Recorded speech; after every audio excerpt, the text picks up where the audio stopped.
Assalamualaikum warahmatullahi wabarakatuh.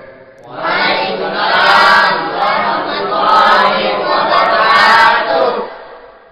Bismillahi walhamdulillah. Wassalatu wassalamu ala sayyidina Rasulillah wa ala alihi wa sahbihi wa mawalah. La hawla wa la quwwata illa billah, amma ba'du. Saudara-saudara kaum muslimin yang berbahagia, di dalam kehidupan ini kita senantiasa mengambil iktibar, contoh dan teladan dari orang-orang sebelum kita. Itu sebabnya kepada baginda Nabi kita Muhammad sallallahu alaihi wasallam Allah Subhanahu wa taala menjelaskan cerita para nabi sebelum beliau dalam ayat "Tsumma naqussu 'alaika min amba'ir rusuli ma nusabbitu bihi fu'adak."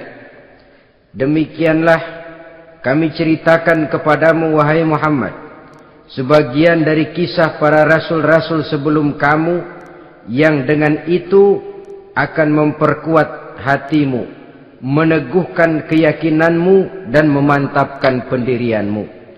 Inilah manfaatnya belajar dari sejarah.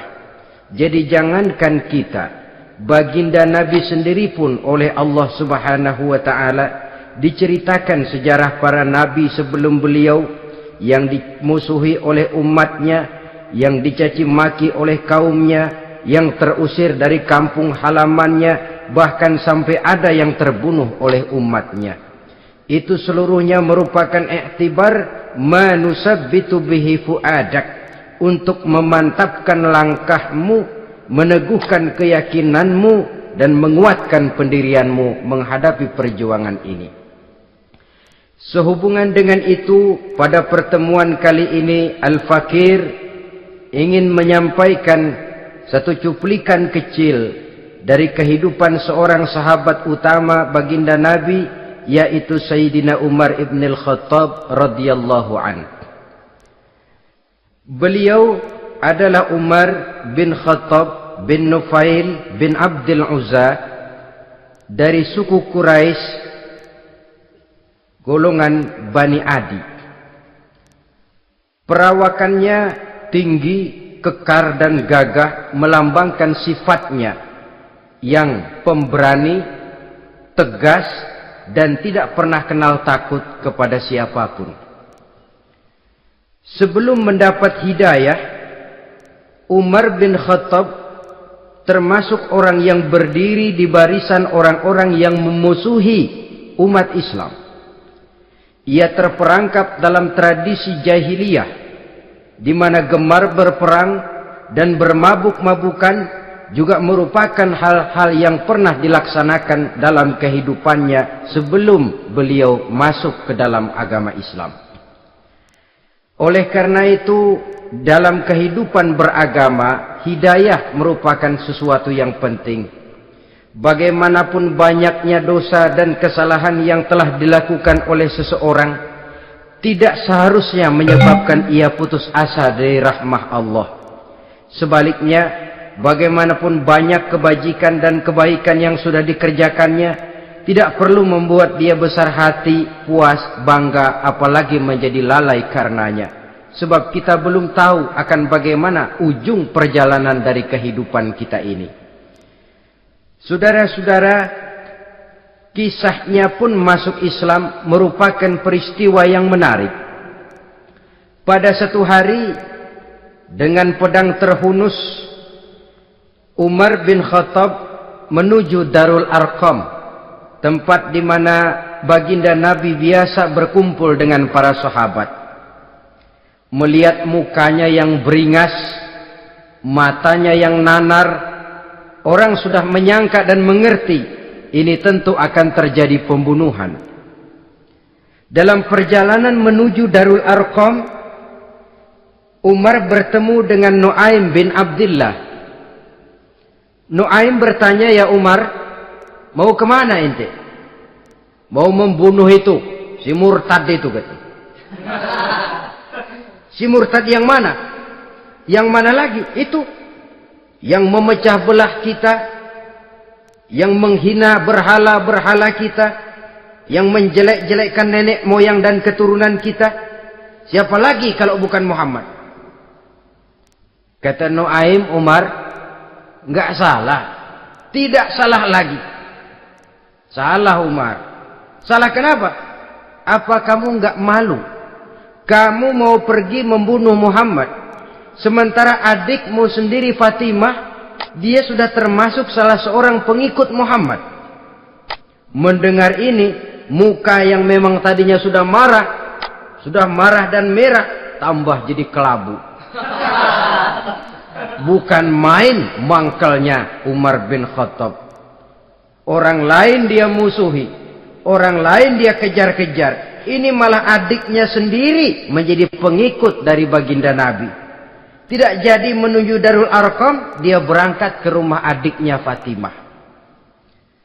Adapun di rumah Fatimah sedang berkumpul Fatimah, suaminya Sa'id bin Zaid, dan seorang sahabat Habbab ibnul Arad.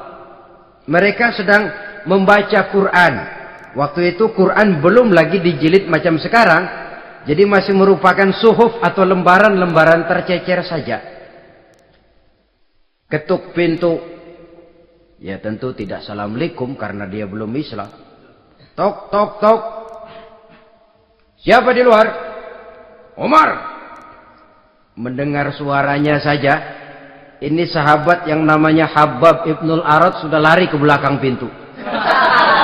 Sambil komat kamit baca doa mohon diselamatkan oleh Allah. Adapun Fatimah yang sedang memegang suhuf, lembaran tulisan Quran itu, menyembunyikan suhuf itu di belakang bajunya.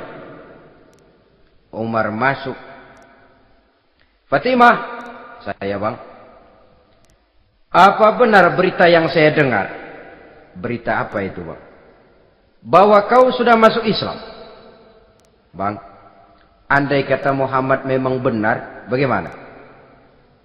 Sudahlah, jangan belit-belit. Jawab saja, kau masuk Islam benar atau tidak? Ya. Saudara hadirin, begitu dikatakan iya, tangannya langsung melayang, menampar muka adiknya ini, sehingga mengalir darah dari hidungnya. Suaminya Sa'id bin Zaid yang mencoba melindungi istrinya, dipegang lehernya, dibanting, luki dadanya. Oh ini jawara ini.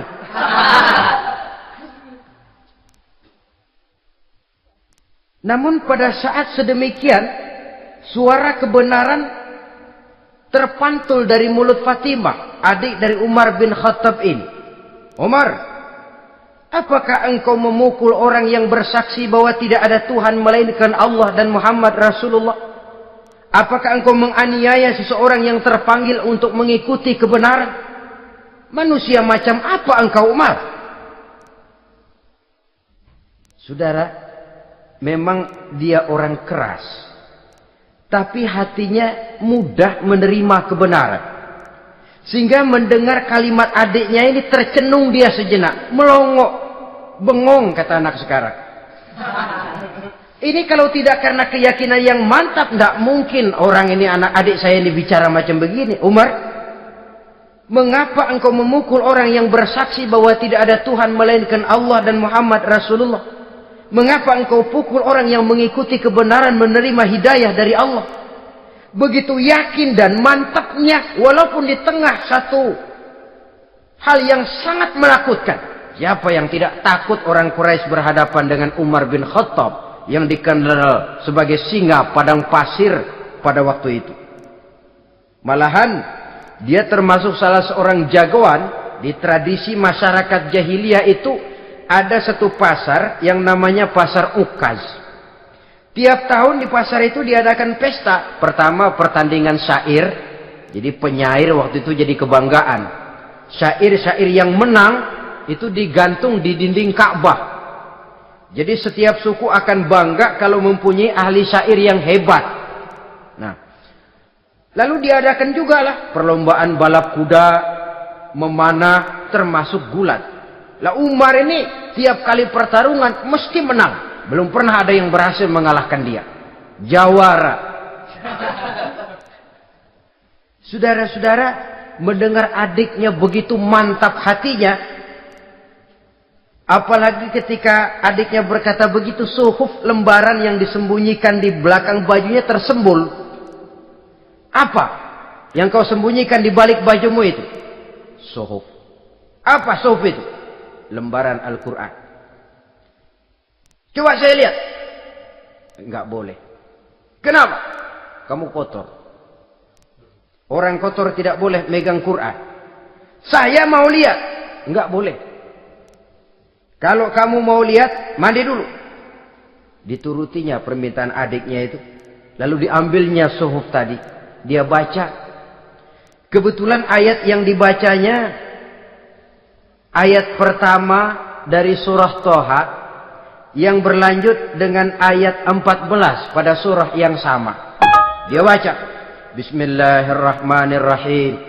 Toha. Ma anzalna ilaikal Qur'ana litashqa illa tazkiratan liman yakhsha. Toha, tidaklah aku turunkan Al-Quran ini untuk bikin sukar manusia, melainkan merupakan pengingat bagi orang-orang yang takut kepada Allah. Lalu pada ayat ke-14, Innani anallahu la ilaha illa ana fa'budni. Sesungguhnya akulah Allah, tidak ada Tuhan melainkan aku, maka hendaknya hanya kepadakulah kamu menyembah. Wa aqimis sholata li dzikri, dirikanlah salat untuk mengingat aku. Inna sa'ata atiyatun akadu ukhfiha litujza kullu nafsin ma tas'a. Sesungguhnya kiamat itu pasti akan datang, yang sengaja waktunya kami tidak beritahukan kepada kamu semua, untuk kami balas segala setiap orang tentang apa saja yang telah mereka lakukan dalam kehidupan di dunia ini. Setelah membaca ayat ini, gemetar tangannya. Ah, ini sih nggak main-main ini. Ini belum pernah saya baca ajaran semacam ini. Tidak patut orang yang mempunyai kitab suci semacam ini dimusuhi. Ini sesuatu yang benar, tergetar jiwanya. Hei, Fatimah, Muhammad di mana Muhammad? Saya tidak akan memberitahu kepada kamu. Di mana? Saya tidak akan memberitahu. Lebih baik kau bunuh saya kalau memang maksudmu mau mencelakakan Muhammad. Sama sekali saya tidak akan mencelakakan dia, Fatimah. Kasih tahu saja, di mana dia? Darul Arqam. Bergegas dia menuju Darul Arqam. Di dalam Nabi memang sedang kumpul dengan para sahabat. Termasuk ada Sayyidina Hamzah yang juga terkenal jawara juga. Ketuk pintu. Ketuk pintu. Siapa di luar? Umar. Di dalam ini geger sebagian sahabat. Umar datang ini pasti bencana. Umar datang, wah, kalau istilah kampung, kerok dan urusan.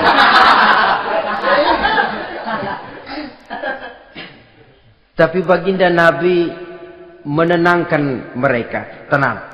Mudah-mudahan ada hikmahnya. Sayyidina Hamzah tampil. Bukakan dia pintu. Kalau niatnya baik, kita terima. Kalau niatnya tidak baik, saya paling depan. Dibukakan pintu. Begitu dibukakan pintu, Umar masuk merangkul baginda Nabi. Kemudian dengan tersendat, Ashhadu an la ilaha illallah wa ashhadu annaka ya Muhammad Rasulullah. Saya bersaksi tidak ada Tuhan melainkan Allah, dan saya bersaksi bahwa engkau hai Muhammad adalah utusan Allah. Sahabat takbir semua, Allahu Akbar, Allahu Akbar. Kegembiraan meliputi suasana ketika itu. Kenapa? Karena sebelumnya dikala Umar belum masuk Islam, dia merupakan ganjalan yang paling dikhawatirkan oleh umat Islam. Setelah dia masuk Islam, jelas merupakan satu keuntungan yang sangat besar. Dan dia tertarik kepada Islam bukan karena bujuk rayu orang, tidak karena diberikan harta, tidak karena diiming-iming oleh kedudukan tinggi, Tapi karena kebenaran, hidayah menembus hatinya melalui wasilah ayat dalam surah Thaha yang dibacanya melalui suhuf yang dipegang oleh adiknya tadi. Sejak saat itu berubah 180 derajat Umar bin Khattab radhiyallahu anhu. Tetapi tetap dengan sifatnya keras, tegas, dan tidak pernah kenal takut kepada siapapun. Cuma kalau sebelum Islam, dia kerasnya kepada Islam. Setelah dia masuk Islam, muter arah. Kepada siapapun yang memusuhi Islam, dia bersikap keras, tegas, dan tidak pernah kenal takut. Bahkan setelah beliau masuk Islam, satu hari ketika di Darul Arqam kumpul-kumpul, waktu itu Nabi belum berdakwah secara terbuka karena pengikut masih sedikit. Sayyidina Umar usul, "Ya Rasul, ada apa Umar? Alasna 'alal haq fi mamatina wa mahyana?" Ya Rasul, bukankah kita ini berdiri di atas sesuatu yang benar? Bukankah mati kita, hidup kita untuk melaksanakan sesuatu yang benar? Bala ya Umar, betul Umar. Wallazi nafsi biyadih, innakum la'alal haq in muttum wa in hiyitum. Demi Allah Umar, kata Nabi, sesungguhnya kamu dan kita semua berdiri di atas kebenaran, hidup ataupun mati. Setelah mendapat jawaban begini, Umar masuk kepada tujuan pembicaraannya. Izan ya Rasul, fa fimal ihtifal. Kalau memang begitu ya Rasul, kalau memang kita yakin kita berdiri di atas kebenaran, kita hidup karena kebenaran, kita mati pun memperjuangkan kebenaran, fa fimal ihtifal. Kenapa mesti ngumpet-ngumpet? Kenapa harus sembunyi-sembunyi? Wallazi ba'asaka bil haqq, demi Allah ya Rasul, la takhrujanna wa la nakhrujanna ma'ak. Tuhan harus keluar menyampaikan Islam ini secara terbuka, dan kami akan mendampingi Tuhan dengan segenap jiwa dan raga. Sekali masuk Islam gak tanggung-tanggung. Yang kayak begini ini yang kita perlukan sekarang ini. Begitu masuk Islam gak tanggung seluruhnya, jiwa dan raganya masuk Islam. Beliau yang pertama kali mengajukan ide, kenapa harus dakwah sembunyi ya Rasul? Wong kita berdiri di atas kebenaran, memperjuangkan sesuatu yang hak. Kalau kita mati, kita pun mati membela kebenaran. Kenapa mesti fafimal ikhtifa? Kenapa harus sembunyi-sembunyi? Mulai sekarang mari keluar ya Rasul, saya akan dampingi Tuhan, nyawa taruhannya. Saudara hadirin yang saya hormati, selalu dia tempat-tempat yang pernah dia melaksanakan maksiat sebelum dia Islam, selalu dia kunjungi sampai dia berkata, tidak ada tempat yang pernah saya melakukan kesalahan sebelum saya Islam yang harus saya tutupi dengan kebajikan setelah saya Islam sekarang ini. Bahkan ada satu riwayat menjelaskan beliau itu yang tinggi badannya, kekar perawakannya, gemetar orang ngadepin dia. Tapi beliau sendiri sangat mudah gemetar kalau sudah mendengar ayat-ayat Allah.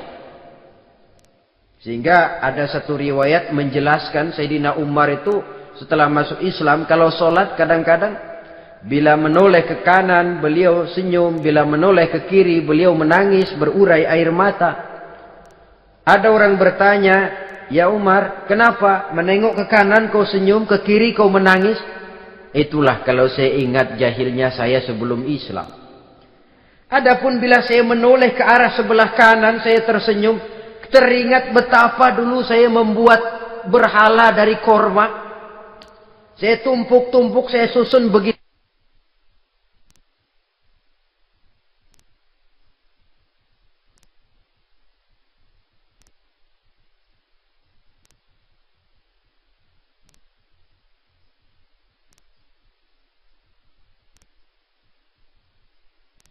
Itu rupa.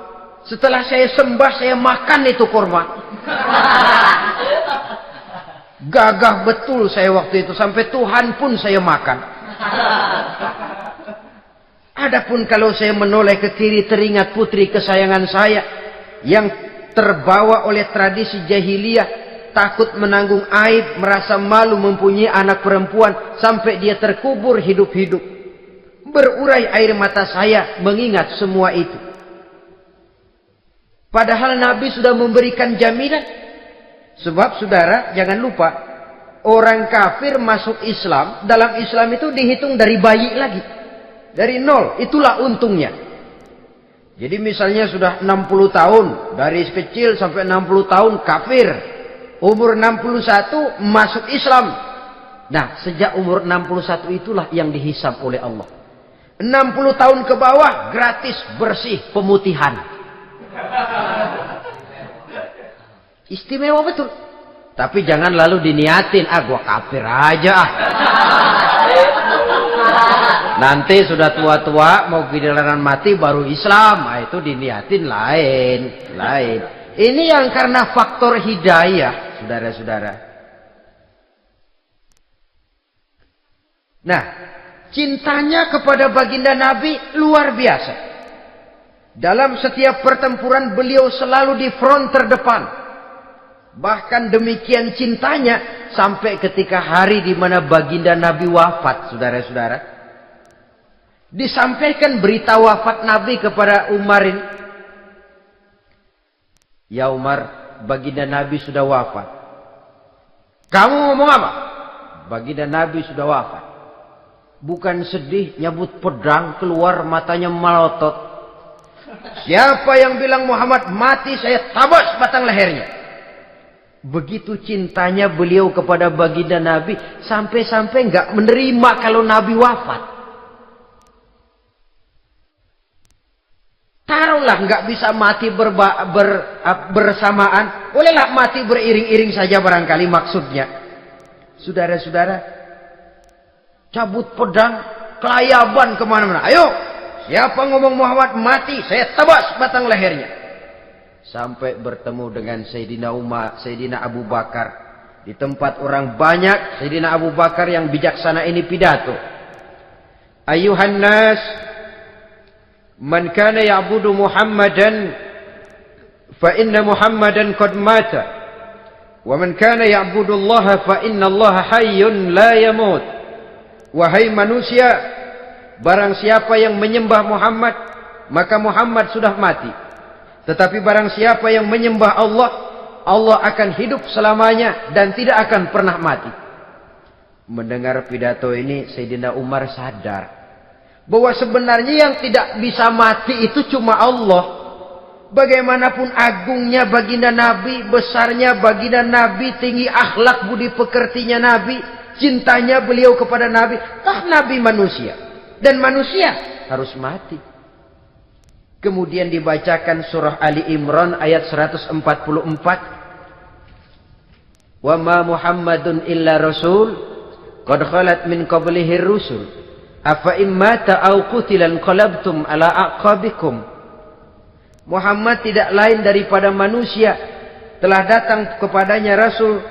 Apakah jika ia mati engkau kembali menjadi murtad atau mundur ke belakang? Mendengar ayat ini dibacakan, Sayyidina Umar sadar, berurai air matanya, menangis dalam kesedihannya. Ini cintanya yang demikian tinggi kepada baginda Rasulullah sallallahu alaihi wasallam. Begitulah seluruh kesalahan yang dia lakukan pada saat sebelum dia masuk Islam, berusaha dia tutupi dan dia tebus dengan segala kebaikan, pengabdian, perbuatan soleh setelah dia masuk Islam. Sehingga diajarkan oleh baginda Nabi, ittaqillaha haitsu ma kunta wa atbi'i sayyi'atal hasanata tamhuha wa khaliqin nasa bi khuluqin hasanin. Bertakwalah kamu kepada Allah, kata Nabi, dimanapun saja kamu berada. Jadi takwa tidak kenal tempat. Dimanapun saja kamu berada, bertakwalah kepada Allah. Di rumah takwa, di pasar takwa, di kantor takwa, di tengah orang banyak takwa, pada waktu sendirian takwa. Ittaqillaha haitsu ma kunta. Bertakwalah kau kepada Allah dimanapun saja kamu berada.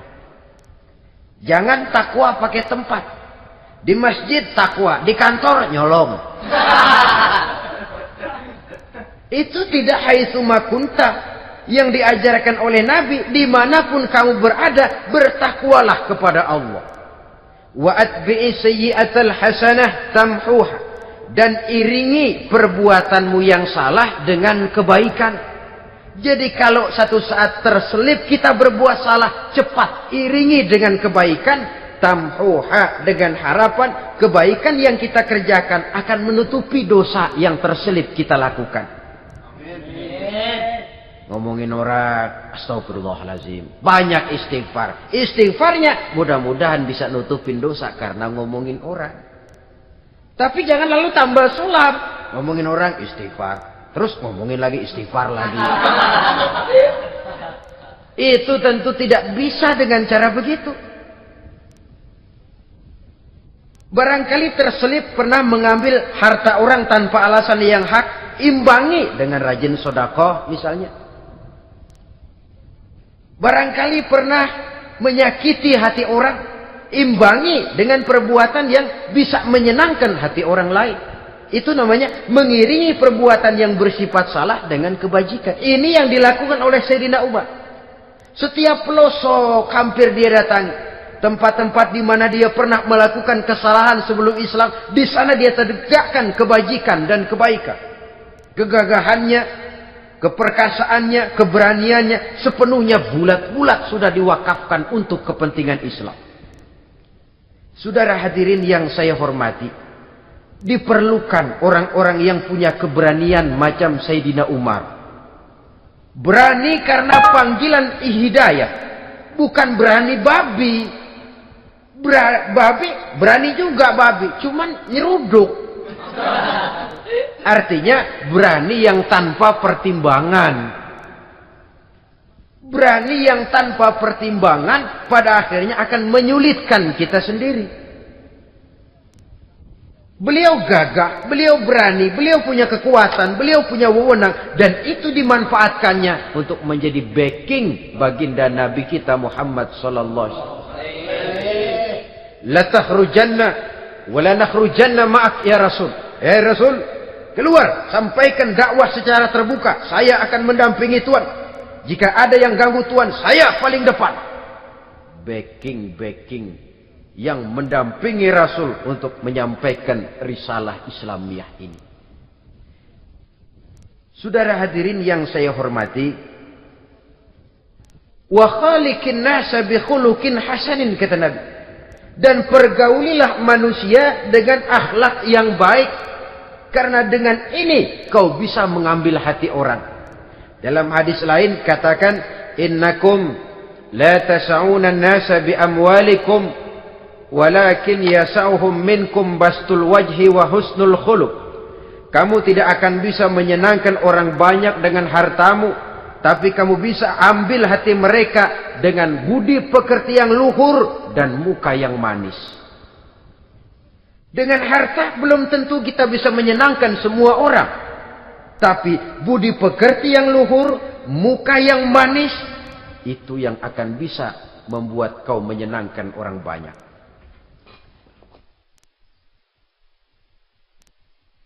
Setelah baginda Rasul wafat, pernah ketika berkumpul, Sayyidina Abu Bakar berkata kepada Sayyidina Umar, "Ya Umar, saya baiat kamu untuk menjadi khalifah." Jawab beliau, "Sayalah yang akan membaiat Tuan. Tapi Anda lebih utama dari saya Umar. Keutamaan saya akan saya berikan kepada Tuan untuk mendukung kekhalifahan Tuan." Di sini kelihatan wataknya yang tidak ambisius. Gagah, berani, perkasa, tapi tahu diri. Enggak nyelonong. Tidak menggunakan kekuasaannya, kegagahannya untuk maksud yang sewenang-wenang. Oleh karena itu setelah Sayyidina Abu Bakar wafat, beliau dilantik menjadi khalifah, keluarlah pidatonya yang terkenal. Ayuhan nas, inni qad wullitu alaikum walastu bi khairikum. Hai manusia, aku telah dipilih menjadi pemimpin kamu. padahal aku bukanlah orang yang terbaik di antara kamu.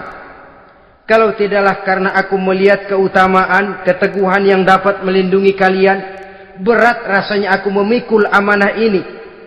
Sebab apa? Alangkah beratnya menunggu datangnya perhitungan di akhirat nanti terhadap Umar. Ini yang jadi motifnya memegang jabatan khalifah. Sungguh berat bagi Umar menunggu datangnya saat perhitungan. Sehingga seolah-olah kalau bisalah jadi Umar bin Khattab saja, jangan jadi khalifah kalau bisa. Tapi moya umat sudah kadang memilih. Sehingga benar kalau dalam satu hadis Nabi pernah mengajarkan jangan memberikan satu jabatan kepada orang yang memintanya. Sebab orang kalau sudah minta jabatan, apalagi pakai jilat-jilat, pakai upeti-upeti, tentu ada tendensinya. Ada batu di balik udang. Kalau udang di balik batu kan mungkin nggak kelihatan, tapi kalau batu di balik udang kelihatan betul itu. Ada maunya, ambisinya. Jangan memberikan satu jabatan kepada orang yang memintanya. Seakan di batinnya Sayyidina Umar menyesali. Kenapa Umar nggak jadi Umar saja, kok mau jadi khalifah gitu. Alangkah berat perhitungan buat saya di akhirat nanti. Nah, setelah jadi khalifah, sebagai satu i'tibar, saya akan mencoba mengemukakan beberapa sifatnya yang menonjol untuk pelajaran buat kita semua. Pertama, sikapnya terhadap keluarganya setelah beliau menjadi khalifah. Kedudukan sebagai keluarga Umar bin Khattab bukan merupakan kedudukan istimewa. Itu ditanamkan betul kepada keluarganya. Jangan karena bapakmu khalifah, lalu mentang-mentang anak khalifah kau merasa dapat fasilitas, merasa bisa berbuat semau-maumu, kau harus punya tanggung jawab dan beban moral, memberikan contoh yang lebih baik kepada rakyat. Ini yang ditekankan kepada keluarganya.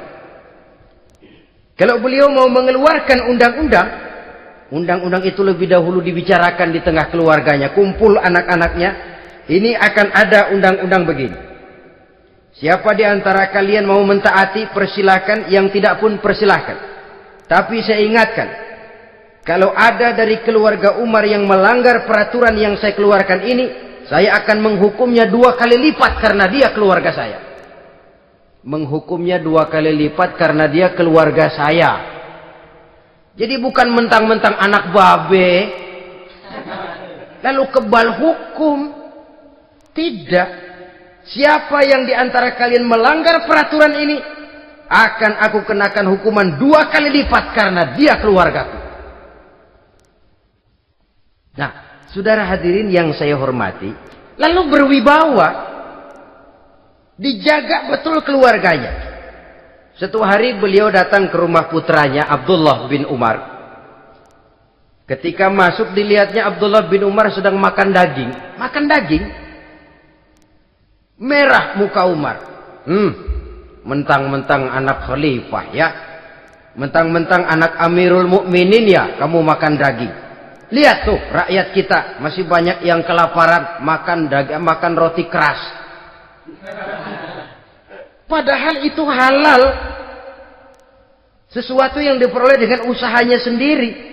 Tetapi begitu hati-hatinya Umar untuk menjaga pandangan orang.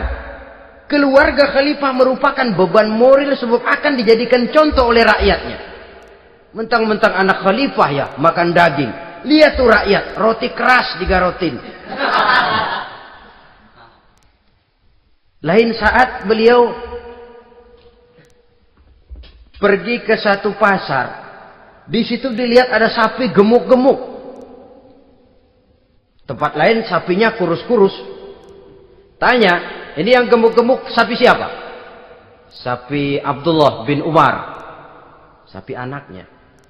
Panggil Abdullah bin Umar, suruh sini. Datang anaknya itu.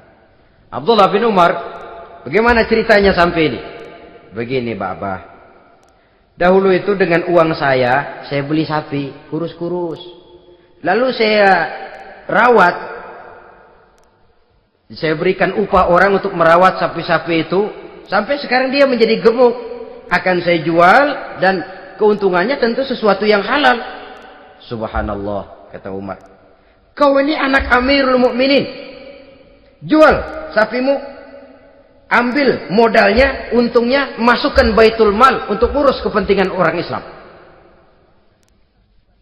Dia nggak mau anaknya terlibat bisnis, ndompleng kekuasaan ayahnya.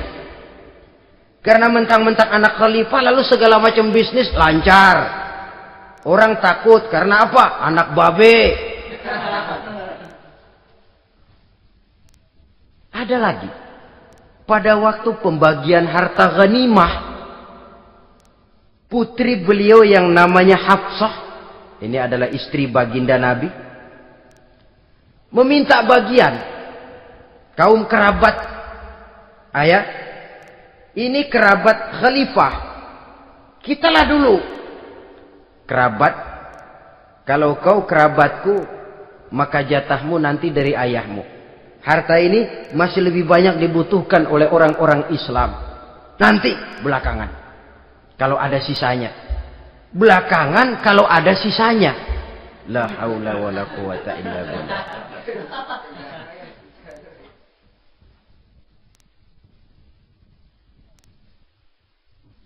Saudara hadirin, itu terhadap keluarganya. Kemudian apa sifat-sifat yang menonjol dari kepemimpinannya? Pertama, kesederhanaannya. Beliaulah satu-satunya khalifah, Amirul Mukminin, setingkat presiden kalau sekarang, yang punya jubah cuma 2 dan 1 pun punya anaknya. Tambelan lagi. Pernah sholat Jumat terlambat. Beliau naik mimbar untuk khutbah, sebelumnya minta maaf dulu. Saudara-saudara, maaf saya terlambat nungguin baju kering. Seorang khalifah nungguin baju kering. Sederhana dalam kehidupannya. Mari kita ambil satu cerita lagi. Pada waktu beliau jadi khalifah, yang diangkat jadi gubernur di Mesir adalah Amr bin As. Amr bin As hidupnya lebih mirip kaisar. Istananya besar, pakaiannya bagus-bagus. Nah, yang paling mengganggu pikiran Amr bin As, di sebelah istananya ini ada gubuk reot, kepunyaan orang Yahudi lagi. Ah, ini nggak pantas bener, masa di samping istana gubernur ada gubuk reot. Orang Yahudi lagi yang punya. Ini mesti, udah, bikin saja rencana, panggil dinas tata kota, bikin planning. Di sini mau dibangun masjid, proyek negara. Bikin gambarnya,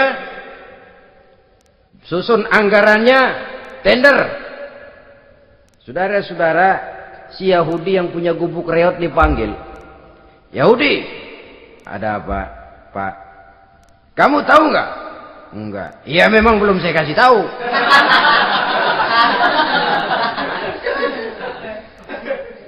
Ada apa, Pak? Itu kamu punya gubuk. Tahu? Kena proyek. Proyek apa, Pak? Kami mau bangun masjid besar di situ. Dan tidak sesuai ada gubuk reot di samping tempat gubernur. Jadi maksud Bapak, gubukmu, tanah-tanahnya mau saya bebaskan. Saya beli. Enggak mau, Pak. Saya enggak mau jual. Saya bayar 2 kali lipat. Enggak mau. 3 kali lipat. 6 kali lipat juga enggak mau, Pak. Saya dari muda peres keringat banting tulang cuma segitu-gitunya, Pak, tempat saya tinggal. Gubuk reot sama tanahnya sedikit. Makmur saya, Pak, cuma rumah sama sumur.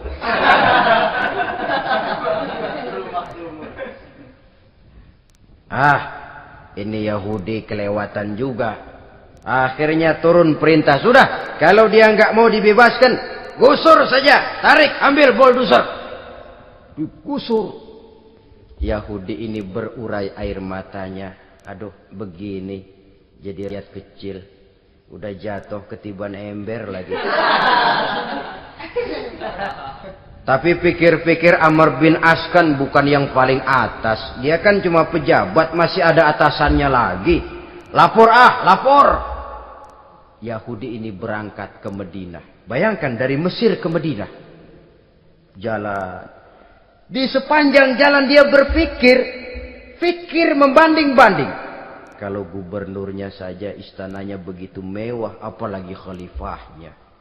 Kalau gubernurnya galak main gusur, apalagi khalifahnya. Dan saya bukan orang Islam, apa dia lemin ngadu?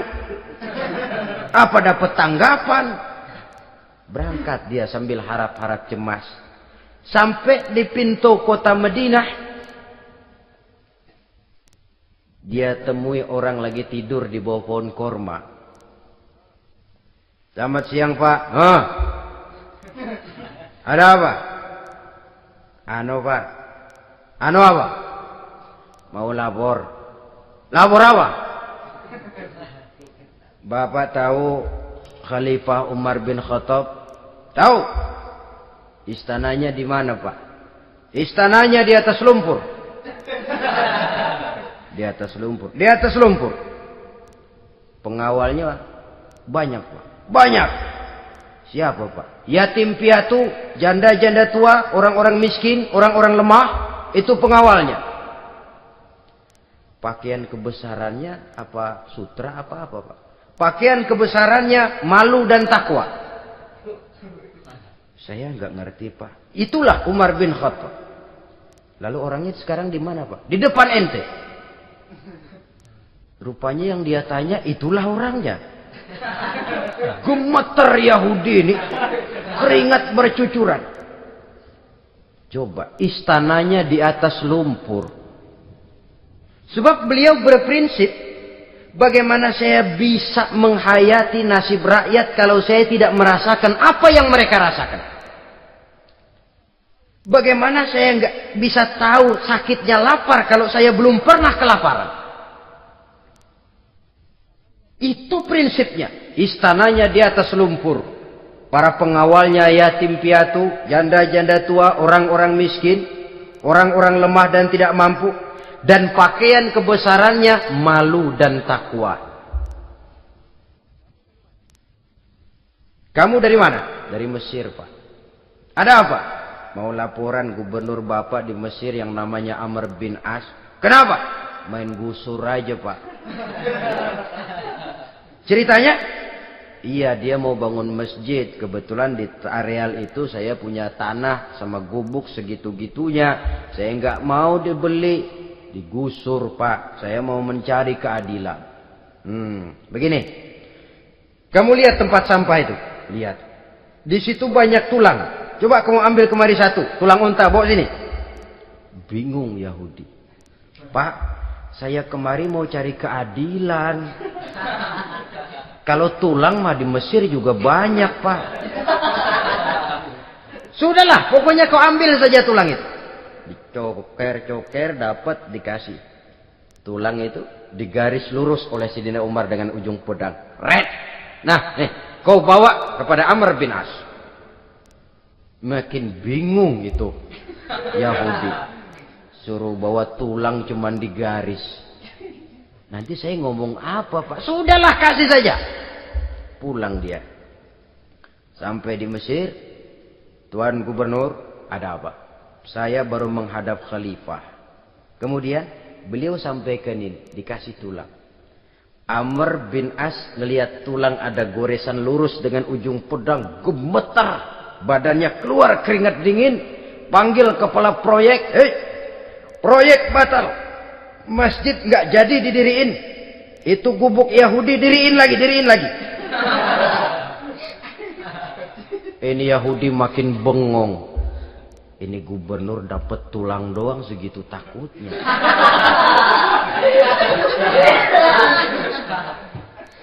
Ada apa sebenarnya, Tuan Gubernur? Kamu tahu? Ini nasihat pahit buat saya dari Amirul Mukminin Umar bin Khattab. Seolah-olah beliau bilang, "Hai Amr bin As, jangan mentang-mentang sedang berkuasa ya. Pada satu saat kau akan jadi tulang-tulang kayak begini. Maka mumpung kamu masih hidup dan berkuasa, berlaku lurus dan adillah kamu seperti lurusnya garis di atas tulang ini. Red. Lurus, adil, jangan bengkok. Sebab kalau kamu bengkok, nanti aku yang luruskan pakai pedangku. Siapa yang nggak ngeper digituin? Sampai akhirnya apa? Kata si Yahudi, Pak, kalau begitu Islam adil ya. Adil. Kalau gitu biarin dah Pak, tanah saya. Mau kamu jual? Bukan saya jual Pak, saya kasih aja dah. Campur gubuk-gubuknya, ambil aja dah.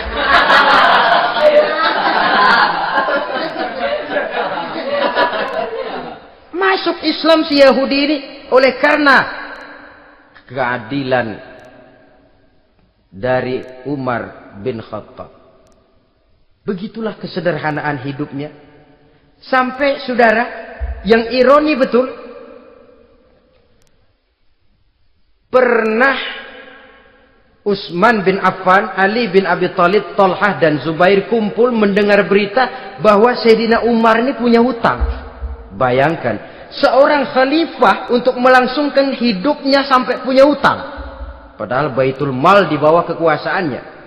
Berunding Utsman, Ali, Thalhah, Zubair. Kalau kita langsung ngomong sama Umar nggak enak dong, dia nggak bakalan terima. Lewat putrinya aja, Hafsah deh. Baik. Hafsah ngomong sama Umar, Abah, kenapa? Bagaimana kalau honor Abah ditambah, ditingkatkan supaya hutang bisa ketutup? Hafsah, saya Abah. Siapa yang nyuruh kamu ngomong begitu? Enggak ada. Ada. Saya tahu ada ini. Kalau enggak ada, kamu enggak mungkin ngomong begitu. Tapi orangnya kalau saya tuntut, mereka mungkin enggak mau. Sekarang saya mau tanya Hafsah, kau kan istri Rasul, betul? Nah, saya mau tanya, suamimu makanannya apa? Daging? Bukan. Roti. Tempat tidurnya kasur empuk? Bukan. Kain kasar yang kalau musim panas kami bentangkan, kalau musim dingin separuh buat tidur, separuh buat selimut. Pakaian yang dibelikan untukmu berapa banyaknya? Cuma 2. Nah, itu guru saya. Orang yang paling saya cintai. Dan itu yang saya ikuti. Bahkan setelah beliau wafat, Sayyidina Umar ini, hutangnya ditanggungkan kepada anaknya Abdullah bin Umar. Dan itu pun dilunasi dengan menjual rumahnya. Sehingga rumahnya itu disebut Darul Qadha, rumah bayar hutang. Begitu kesederhanaannya. Jadi nggak pakai aji mumpung jadi khalifah lalu kayak ikan gurita, tangan yang mana aja megang. Itu kan mental monyet. Monyet itu kan begitu. Tangan megang kiri kanan, mulut ngawal, kaki megang, temennya dikasih masih ngerampas juga. Monyet rakus betul itu. Itu kesederhanaannya. Kenapa kesederhanaan ini timbul? Karena sikap zuhudnya. Zuhud itu tarkud dunia li ajlil akhirah. Orang yang mengambil dunia hanya yang diperlukan dengan lebih mengutamakan kehidupan akhirat. Watak zuhudnya yang sangat menonjol. Dialah pahlawan yang paling berani di medan perang. Dialah imam yang paling khusyuk di masjid. Dan tidak jarang kalau sholat sendiri, begitu membaca ayat yang menceritakan neraka, nangis berurai air matanya. Saudara hadirin ma'asyiral muslimin rahimakumullah. Jadi kesederhanaan dan kezuhudan ini bukan lewat teori disampaikan oleh Umar. Bukan lewat penataran seluruh aparat. Tidak. Lewat contoh konkret. Inilah saya. Contoh sederhana dan zuhud. Bagaimana saya akan bisa merasakan penderitaan kalau saya sendiri tidak pernah menderita? Bagaimana saya akan tahu sakitnya lapar kalau saya belum pernah kelaparan? Maka tanpa penataran, tanpa upgrading segala macam, berhasil karena prinsip keteladanan. Beliau jadi contoh utama. Dan sumber utamanya tentu tidak lain karena contoh dari baginda Nabi besar Muhammad sallallahu alaihi wasallam. 2, sederhana, yang kedua zuhud. Yang ketiga, sifat yang menonjol dari kekhalifahannya adalah adil. Kalau sudah bicara soal hukum, dia tidak pernah kenal kompromi. Adalah seorang pemuka Nasrani masuk Islam. Namanya Jabalah bin Aiham. Ketika dia bikin haji, kain ihramnya keinjak orang Arab yang hitam. Badui. Jengkel. Dia merasa bekas tokoh. Enak aja nih orang udah jelek nginjak lagi. Ditempeleng orang tadi. Orang ini lapor kepada Umar. Panggil Jabalah bin Aiham. Panggil. Kau ditampar? Betul Khalifah. Tampar dia. Tampar lagi. Dipukul orang itu. Di depan Sayyidina Umar. Jadi tidak karena kau ini bekas kepala suku, kau ini bekas orang terhormat, lalu ada kebijaksanaan yang tidak bijaksana. Kebijaksanaan yang akhirnya jadi tidak bijaksana. Dan itu memang sudah dimulai dengan memblokir keluarganya. Tidak satu keluarganya pun yang boleh mempunyai perasaan bahwa menjadi keluarga khalifah merupakan fasilitas dan keuntungan. Kau jangan makan di atas punggungku. Kau jangan menikmati fasilitas di atas keringatku. Dan tidak ada keinginan mewariskan jabatan khalifah kepada anak-anaknya. Pernah beliau musyawarah. Saya bingung. Kenapa khalifah? Gubernur Kufah ini sulit nyari orang. Diangkat yang lemah, rakyat ngeluh. Diangkat yang keras, rakyat juga ngeluh. Ada calon khalifah. Kalau ini mah nggak salah lagi nih buat gubernur Kufah. Siapa? Abdullah bin Umar. Anak beliau sendiri. Melotot matanya. Jangan macam-macam kau. Cukup satu orang Umar memegang jabatan ini. Kalau berhasil, kami keluarga Umar sudah merasakannya. Kalau gagal, cukup kegagalan seorang Umar. Tidak berusaha mengorbitkan anaknya. Wah, anak babeh diangkat jadi jadi ano. Tidak, malah diblokir. Cari yang lain. Tapi Abdullah bin Umar cukup syarat ya khalifah. Dia orang bertakwa dan soleh. Yang takwa dan soleh bukan cuma anak Umar. Anak orang lain juga banyak yang takwa dan soleh. Itu prinsipnya. Sehingga ketegasannya ini membuat orang jadi sungkan.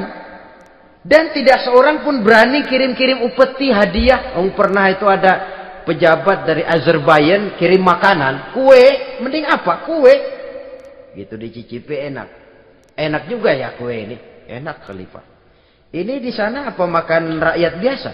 Bukan. Ini makanan orang-orang VIP. Nah, dibungkus lagi itu kue. Dibungkus. Ontamu mana? Di luar. Ambil, bawa pulang, serahkan lagi kepada gubernur di sana, kasih tahu salam dari Umar bin Khattab. Kenyangkan dulu rakyat dengan makanan seperti ini. Kita belakangan. Jadi kalau rakyat lapar, saya orang pertama yang akan merasakan kelaparan. Tapi kalau rakyat makmur, biarlah saya menjadi orang terakhir yang kenyang. Kan bagus prinsip itu. Jikalau rakyat kelaparan, saya akan jadi orang pertama yang merasakan lapar. Tapi kalau rakyat makmur, biar saya jadi orang terakhir yang kenyang. Jangan dibalik. Pada saat rakyat kelaparan, dia kekenyangan. Dan selanjutnya, sikap keadilannya ini, saudara-saudara, menyebabkan hukum lalu jadi berwibawa.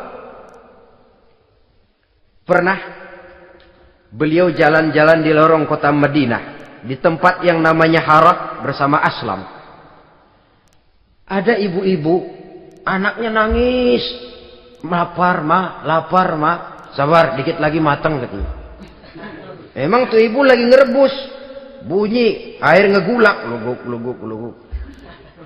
Umar lihati dari jauh. Belum juga matang, belum juga matang. Ini anak dari nangis, lapar, sampai capek nangis, sampai tidur. Anak tidur, Umar samperin. Bu, yang masak apa sih kok nggak bisa matang?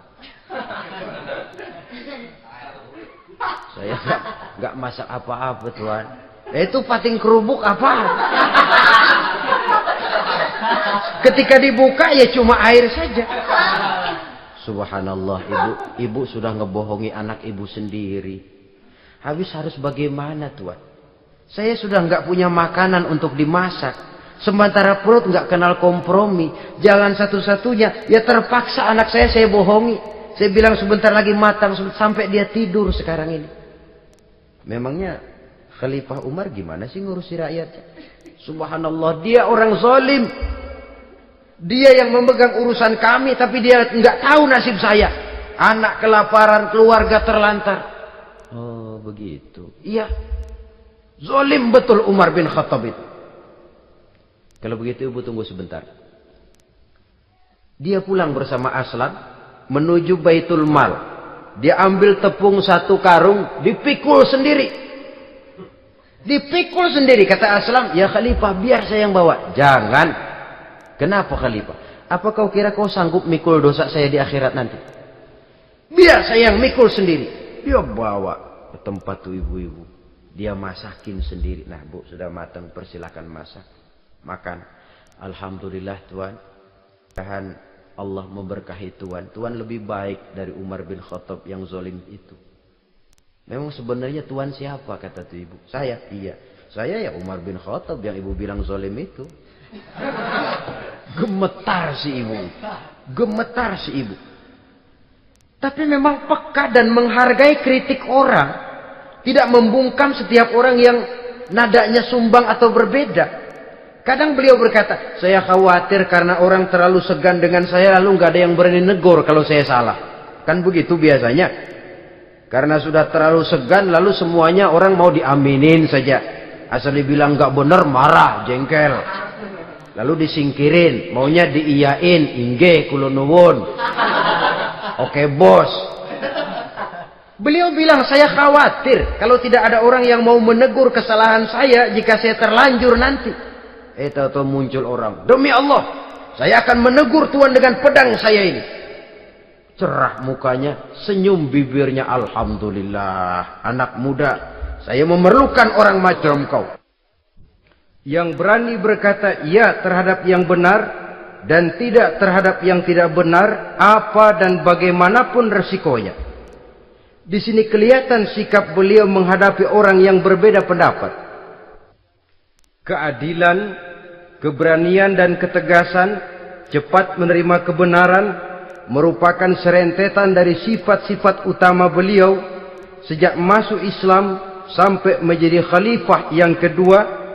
Bahkan dengan jasa beliau, Islam kemudian tersebar, menembus dinding Jazirah Arabia, memasuki Bizantium dan Persia, sehingga beliau juga dikenal sebagai periode Al-Futuhat Al-Islamiyah. Nah, saudara-saudara, inilah cuplikan kecil dari kehidupan seorang agung dan besar yang memang sangat terbatas kata-kata untuk melukiskan kebesaran itu. Namun yang secuplik ini mudah-mudahan menjadi sumbangan moral dalam rangka kita memperbaiki diri menuju kehidupan yang lebih baik. Terima kasih banyak atas segala perhatian. Mohon maaf atas segala kekurangan. Usikum wa nafsi bitaqwallah. Wassalamualaikum warahmatullahi wabarakatuh. Waalaikumsalam.